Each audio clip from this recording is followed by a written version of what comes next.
오늘도 하나님의 은혜가 여러분 가운데 충만하기를 주의 이름으로 축복합니다. 구속된 자유, 구속과 자유는 서로 상치되고 서로가 긴장된 그런 관계지만, 그러나 우리 그리스도 안에서는 상당한 친숙하고 꼭 필요한 관계로 형성되고 있습니다. 그리스도인에게서 있어야 자유라는 것은 자기 하고 싶은 대로 하는 것이 자유가 아니라 그리스도인으로서 마땅히 하여야 할 일을 하는 것이 자유입니다. 내가 하고 싶다고 하고 내 생각대로 움직이는 게 자유가 아니라는 것이죠. 그리스도인에게 자유는 그리스도인으로서 마땅히 하여야 할 일을 하는 것이 자유입니다. 우리 나눔의 교회는 이러한 그리스도인이 되기를 주의 이름으로 축복합니다. 그래서 마땅히 하여야 할 일을 함으로 인해서 자유에는 책임이 부과됩니다.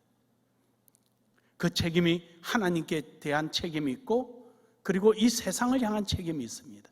하나님을 향한 책임이라는 것은 하나님의 말씀대로 행함으로 인해서 거기에 대한 하나님이 심판을 하시게 되니까요. 옳고 그름을 판단하시게 되니까 하나님 앞에 대한 책임이 있어야 되는 거고, 세상을 향해서는 그 말씀을 빛과 소금의 역할을 감당해가고 전하고 나타내야 될 책임이 있는 것이죠. 해서 이것을 한마디로 표현하면 사랑이라고 말합니다. 하나님께는 마음과 뜻을 다하여 사랑하고 이웃에게는 내 몸처럼 사랑하는 것, 이것이 바로 그리스도인이 가져야 될 하나님에 대한 책임과 사회적 책임, 이 둘을 모두 다 가지고 있는, 이것을 행하는 것이 마땅히 행할 일이고, 이것을 우리가 즐거이 행하는 것이 그리스도인이 가지는 자유입니다. 해서 바로 이러한 하나님의 약속 안에, 하나님의 말씀 안에 구속되어서 구속된 자유, 이 자유가 여러분과 제 속에 있기를 주의 이름으로 축복합니다. 첫 번째로, 구속된 자유를 살아가는 사람은 감사하는 삶이 있어야 합니다. 오늘 여기 본문의 말씀은요, 로마 교회가 처음에는 하나님을 알지 못하다가 하나님의 은혜 가운데 주를 알게 되었습니다. 그리고 이들은 옛것을 버리고 점점 새로워지면서 이제 이들의 생활이 성화, 점점 변화된 삶을 살아가고 있는 거예요. 그래서 지금 6장이 들어온 이 자리에 6장이 있는 이 시간적으로 이해할 때 로마 교회가 상당하게 성숙되어 있는, 성화되어 있는 상태였습니다. 이때 사도 바울은 그것이 너희 힘으로 된 것이 아니다, 그것은 하나님의 은혜다라는 것이죠. 에베소서 2장 8절에 보면은요, 너희는 그 은혜에 의하여 믿음으로 말미암아 구원을 받았으니 이것은 너희에게서 난 것이 아니요 하나님의 선물이라. 할렐루야. 너희가 그렇게 변화되고 새로워지고 있는 그 모습이 너희 의지로 이루어진 것이 아니다. 언제 너희가 예수를 알며 언제 너희가 하나님을 알았더냐? 너희가 무슨 공부로 해서 그걸 그렇게 알게 되었느냐? 아니지 않느냐? 하나님께서 너희에게 믿음을 주심으로 말미암아 그 믿음을 받아서 하나님을 믿게 되고 말씀을 믿게 되고, 그러면서 너희들의 생활이 점점 변화되어 온 것이 아니냐. 그래요 여러분, 오늘 여러분과 제가 여기 있는 것은 하나님의 은혜입니다. 그래서 우리는 마땅히 하나님께 감사하는 삶이 있어야 됩니다. 구속된 자유의 삶을 살아가는 사람에게 제한되지 못할 것이 있다면, 제한할 수 없는 것이 있다면, 그리고 어떤 환경이 닥친다 할지라도 그 환경에 치우치지 말고 우리의 자유를 표현하는 것이 있다면 감사입니다. 감사하기를 주의 이름으로 축복합니다. 감사하기를 주의 이름으로 축복합니다. 저는 제 나름대로 하나님 앞에 감사하는 게 있습니다. 그때는 몰랐는데 지나고 보면 어쩌면 우리 교회에 이렇게 잘 맞았을까라는 생각을 가집니다. 요즘 이 코로나 때문에 은택이라 그러면 은택, 결국 선택해서 얼굴을 대면하고 할 수 없다라는 상태죠. 은택, 컨택트를 택이라 해서 언택트라 그래요. 하지만 지금 와서 이제 이 사회에서는 막 이런 말 저런 말이 나오는데 사회학자들이 어떻게 해야 되겠는가? 위드 코로나 어떻게 해야 되겠는가? 딥텍, 그러네. 딥텍. 깊게 교제하라, 이 기회에. 밖에 안 나가니까 가족들과의 교제하고 가까운 지인들과 깊게 교제하고 이래라는 거죠. 우리는 이미 벌써부터 그 일을 해왔습니다. 우리 교회는 여러분이 가만히 한번 생각해 보십시오. 얼마나 끈끈한 관계가 유지되고 있는지. 우리 교회를 떠나서 다른 교회에 가신 분들이 보통 중간 정도가 1년 돼야 교회를 정해요. 그는 나보다 여러분 잘 아시잖아요. 다른 데 가서 그 관계성이 형성이 잘 안 되는 거죠. 그래서 우리 교회를 떠난 분들이 첫 번째 오는 문자가 그립습니다. 그립다는 문자예요. 다시 돌아가고 간다면 다시 돌아가고 싶다. 딴 데 가서 적응이 안 된다는 거예요. 그거는 우리 교회에 보이지 않는 딥 컨텍스트가 있기 때문이에요. 우리 교회는 그 관계가 굉장히 조밀합니다. 뭐로 이루어지느냐? 각자가 가지고 있는 은사와 각자가 할 수 있는 능력을 가지고 감사함으로 교회 안에 헌신하는 그 관계성 말입니다. 그래서 우리 교회는 교회 안에서 헌신하고 관계성을 가진 사람은 교회 생활 참 잘합니다. 그것이 바로 딥 컨테스트입니다. 이미 우리 교회는 개척 초기부터 시작됐던 거였습니다. 지금 생각하면 너무 감사한 거예요. 선교도 그렇고 교회 운영도 그렇고 이러한 사회적 이슈가 생길 때마다 교회는 잘 대처해 나갔습니다. 사랑하는 여러분, 하나님께서 이렇게 주신 것은 하나님의 은혜입니다. 아무리 세상이 어려워도 교회는 망하지 않습니다. 또 우리나라도 하나님이 지켜주실 것입니다. 이유는 하나님 앞에 조금 잘하는 게 있어요. 우리나라가 뭐냐면은 세계 두 번째로 선교사 파송이 많은 나라가 대한민국이에요.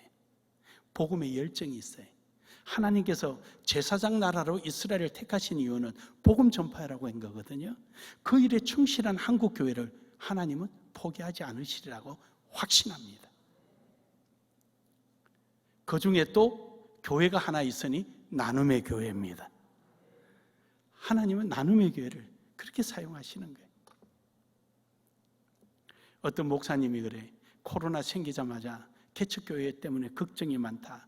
어떻게 도와줘야 되냐? 어떻게 함께 해야 되냐?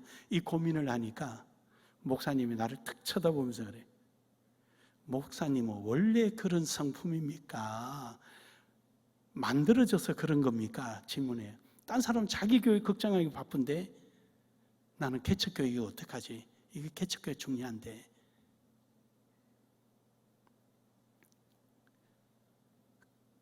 하나님은 그런 마음을 주신 것도 은혜예요. 그것도 은혜예요. 그러니까 우리 나눔의 교회는 그런 일에 앞장서니 하나님께서 끝까지 함께하여 주실 줄로 믿습니다. 그래 우리는 감사하는 거죠. 할 수 있어서 감사, 이래서 감사, 저래서 감사. 우리 감사해.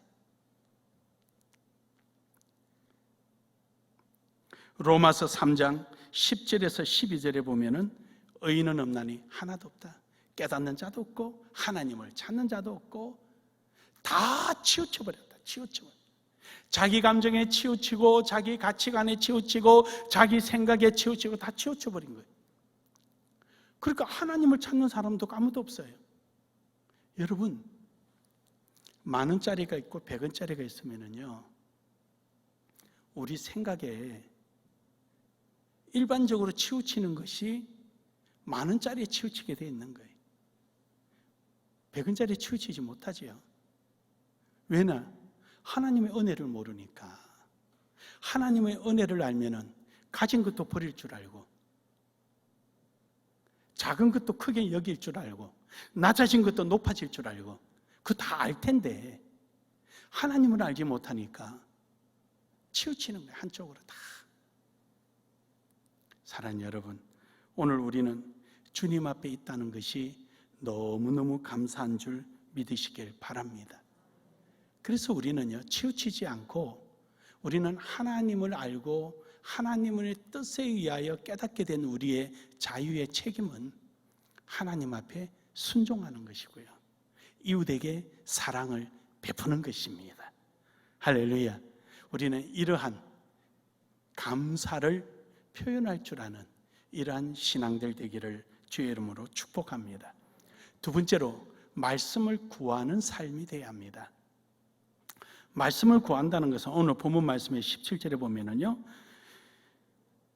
너희에게 전하여 준 바 교훈의 본을 마음으로 순종하여, 이 마음으로 순종하여. 그래 여러분, 하나님의 말씀을 구한다는 것은 이 마음으로 구해야 되는 거예요. 아까 표현했지만 10,000원짜리, 100원짜리가 있어요. 우리가 이성적으로 생각할 때는 10,000원짜리가 가치 있게 보이는 거죠. 그러나 내 마음이 하나님의 은혜를 받아서 예수 그리스도의 마음을 가지고 그리스도인으로서의 이웃에 대한 책임을 가지고 사랑이라는 조건이 내게 걸릴 때, 그래 당신 10,000원짜리 가져가, 나 100원짜리 가져갈게. 가치가 바뀌는 거예요. 어디서요? 이 마음에서. 그리스도의 마음이, 사랑이 들어오니까 그런 거지요. 그러니까 이처럼 우리의 마음에 하나님의 말씀이 기준이 될 때 우리의 가치의 기준이 바뀌어버리는 거예요. 그러니까 예수님이 하나님과 동등됨을 취하지 아니하시고 이 땅에 오셔서 죽기까지 여러분과 저에게 죽음으로써 표현하고 계시잖아요. 어찌 그럴 수가 있어요? 상상이 안 가는 거죠. 하지만 예수님은 우리에게 그 사랑을 깨닫게 해주기 위해서 말입니다. 우리가 진정으로 그리스도인으로서의 온전한 자유를 가졌다면 마땅히 그리스도인으로서 행해야 될 그 자유가 뭐냐? 내 이웃을 내 몸과 같이 사랑하라. 할렐루야. 하나님 말씀이 기준이에요. 우리는 그 말씀 안에서 살아가는 거죠. 이 말씀이 없으면 아무 소용이 없어요. 말씀이 없으면 우리는 이 사고에 의해서, 내가 배운 지식에 의해서 따라가는 거죠. 이리 가고 저리 가고. 예수님께서는 그러셨잖아요.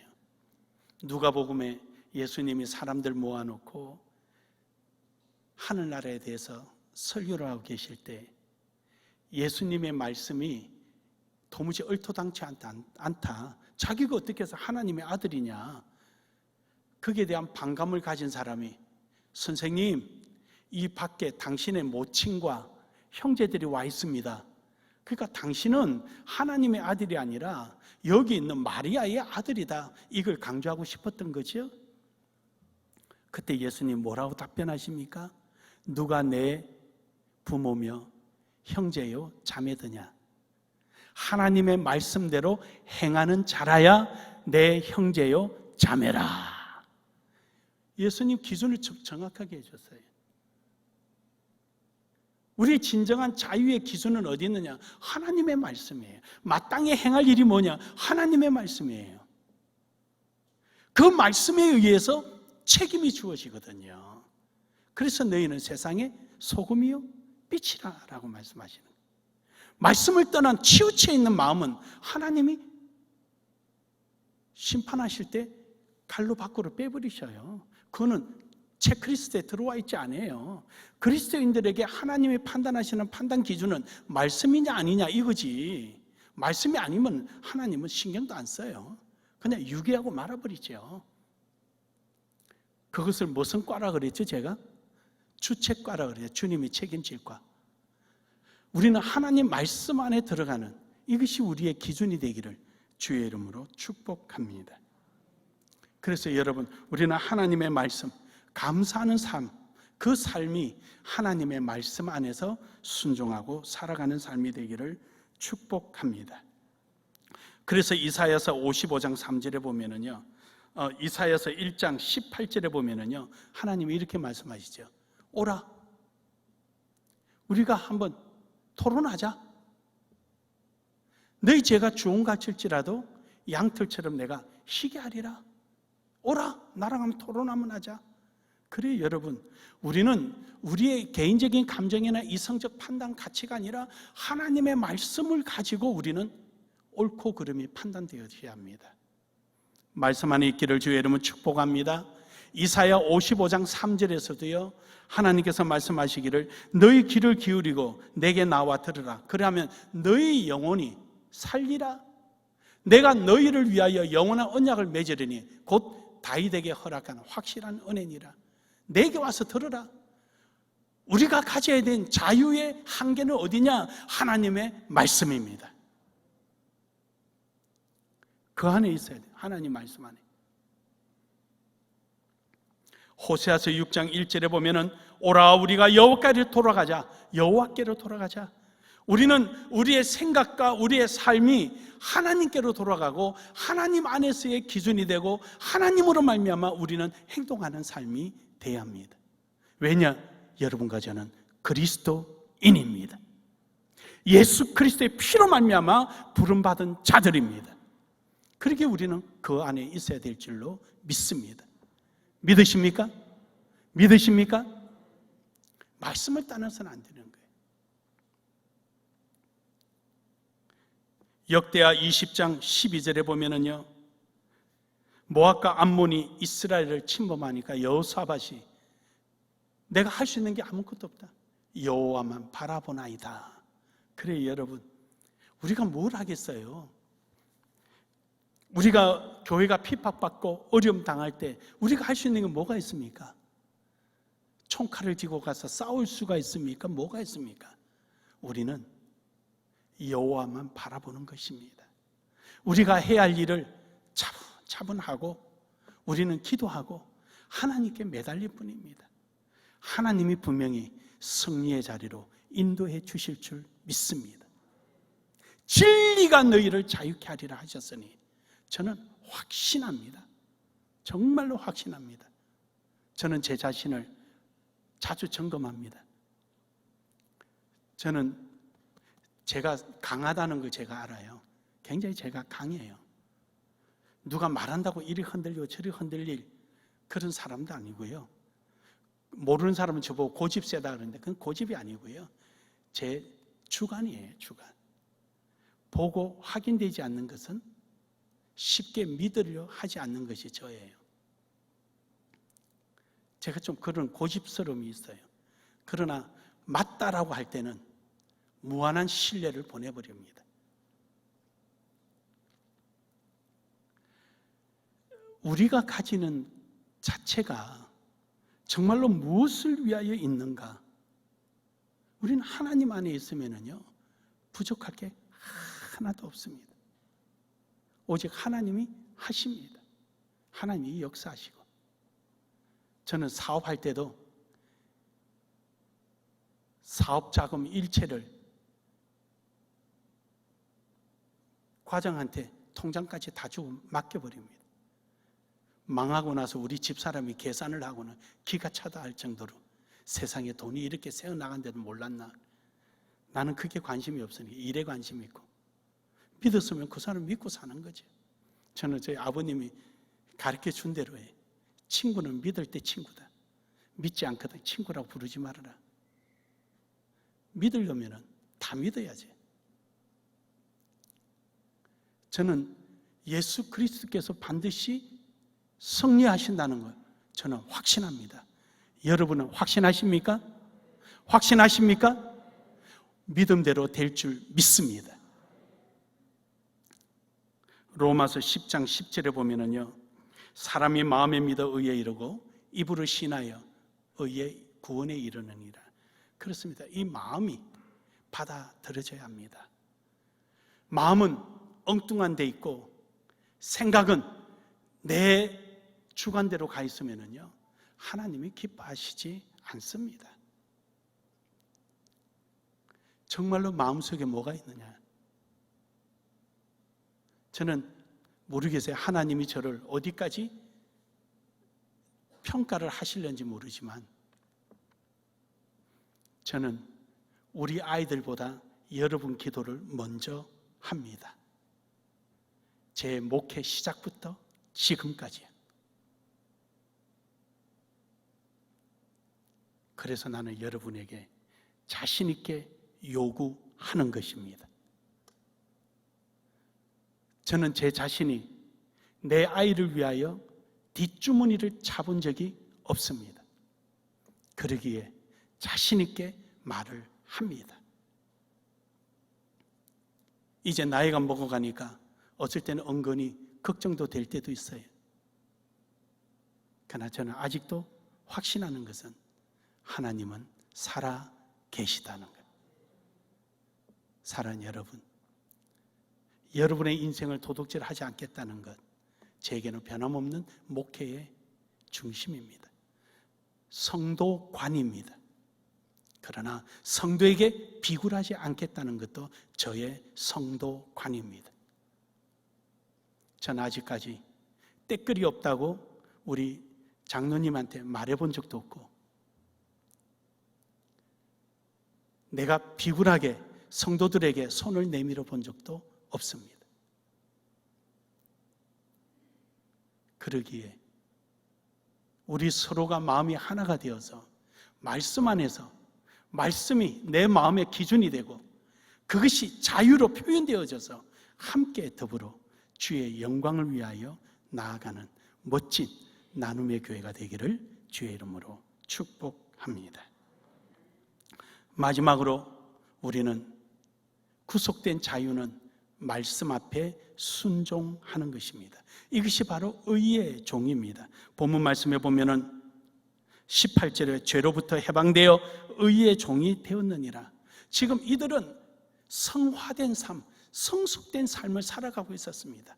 지난날에서 떠나서 새로운 모습을 보여주고 있어요. 그 모습이 의의 종의 모습인데 말씀대로 살아가는 것이죠. 이것이 갈라디아서 1장 11절에 보면은 형제들아 내가 너희에게 알게 하노니 내가 전한 복음은 사람의 뜻을 따라 된 것이 아니니라. 그렇습니다. 여러분, 저는 여러분에게 설교할 때 제 생각대로 설교하는 것이 아닙니다. 저는 말씀에 비추어서 제 신앙의 양심에 추워도 거짓없이 고백하는 것입니다. 그래서 저는 잘하는 설교보다 바르게 하는 설교를 원합니다. 사람의 눈치를 보지 않고 하나님 눈치 보지 않고 다만 목사로서의 강단의 책임을 진 사람으로서 가감없이 전하는 것을 저는 원합니다. 저는 사람 비유 맞출 줄도 모르고요. 저는 그렇게 살아보지를 못해서 잘 못합니다, 제가. 하지만 하나님의 말씀에 대해서, 뜻에 대해서는 저는 불같습니다. 양보가 없습니다. 저는 제 하나가 남아도 제가 그 말씀 해드렸잖아요. 개척하고 너무 흔드니까 집사람이 기도원 간다고 지나가는데 내 뒤를 지나가는 요만한 좁은 공간에서 비껴가는데 제가 돌아보지도 않고 말했습니다. 오늘 나가면 다시 못 들어오는 거로 하자.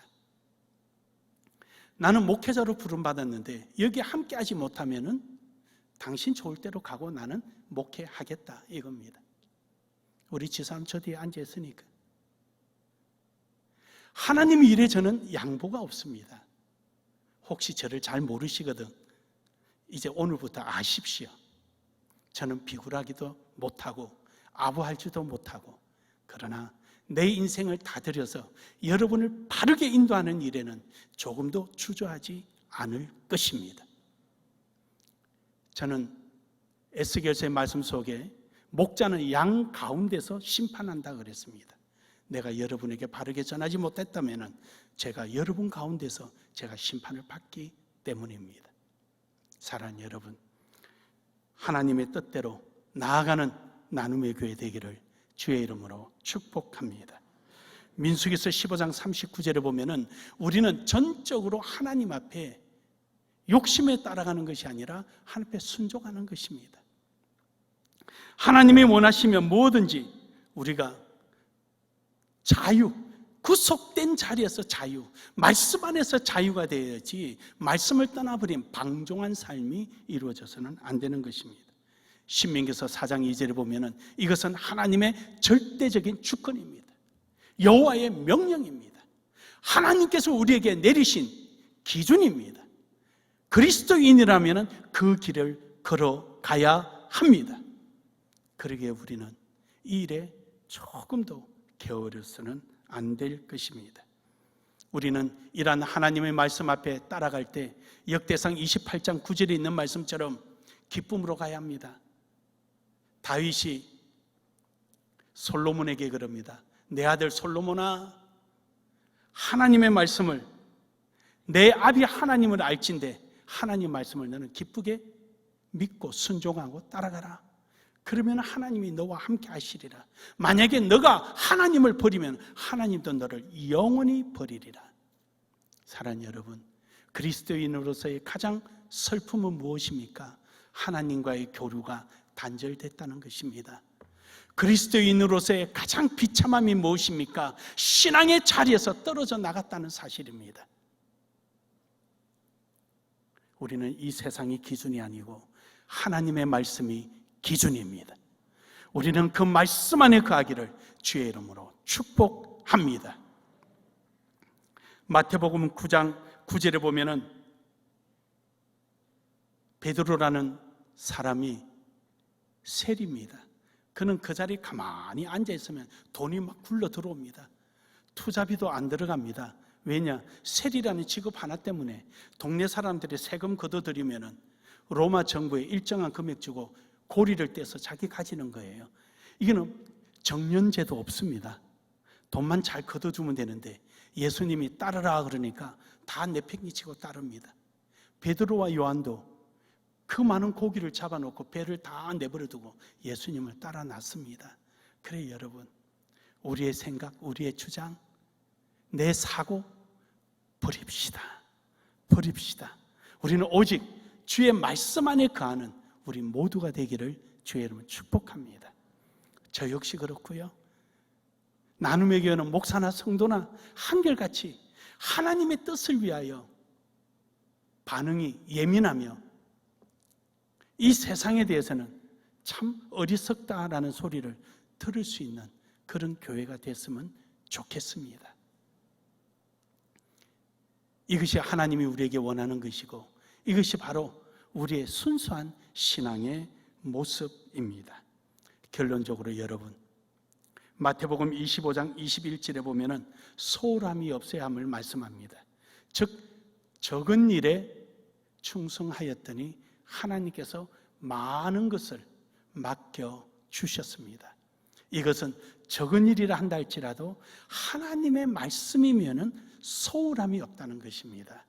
겨자씨 많은 일이라도 내 삶을, 신앙을 다 들여서 표현하고 대응하는 그 모습을 볼 때 그래, 너 참 진실하구나. 이 적은 일에, 작은 일에도 네가 그 최선을 다하니 내가 어찌 이 많은 일을 맡기지는 것을 주저하겠느냐. 애따 이 5대양 6제주를 나눔의 교회에 맡기마. 나눔의 교인들 아니에요? 갑자기 나온 말이라 준비가 안 됐나요? 이 작은 일에 너희가 충성하였으니 5대양 6제주를 나눔의 교회에 맡기리라. 하나님의 이 축복의 역사가 여러분 삶 속에 있기를 주의 이름으로 축복합니다. 축복합니다.